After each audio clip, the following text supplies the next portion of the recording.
আপনাদের নিশ্চয়ই মনে আছে সেই মেয়ের কথা, যে 4 দিন পর পর প্রেমিক পাল্টাতেন, এভাবে ডাবল সেঞ্চুরি করেছেন।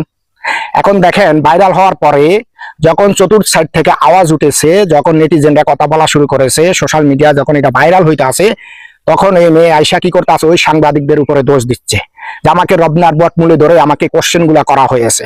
কোশ্চেন আমাকে যাই কিছু করা হোক না কেন, আমি সঠিক যেটা এটাই তো জবাব দিব।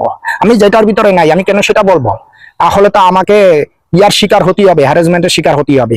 দেখেন সেই মেয়ে এখন আয়শা বলতে আছে যে সাংবাদিকরা রবনার বটমূলে আমাকে এই প্রশ্নগুলা করা হয়েছে, কেন আমি ভ্যালেন্টাইন ডে পালন করি না। ভ্যালেন্টাইন ডে পালন না করলে তুমি 200 সে ডাবল সেঞ্চুরি কিভাবে করলা? তোমার তো ডাবল সেঞ্চুরি করার কথা ছিল না, কারণ তোমার একজনও থাকার কথা ছিল না। তোমার বয়সটাই বা এখন কত?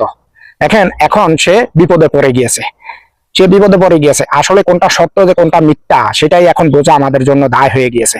সাংবাদিকরা প্রশ্ন করে ঠিক আছে, কিন্তু উত্তরটাও তো আমাদের সেভাবেই দিতে হবে, কারণ সাংবাদিকরা অনেক প্রশ্ন করতে পারে। এই প্রশ্নের জবাবগুলো যদি আমরা ঠিক ঠিক মতো না দেই, তাহলে কিন্তু আমাদের ঝামেলা হবে। এই যে মেয়েটা এখন যে ঝামেলাটা পড়েছে, হয়তো মান সম্মান নিয়ে টানাটানি শুরু হয়ে যাবে, আর না হলে তাদের ফ্যামিলির মাথাটা একবারে নিচু হয়ে যাবে।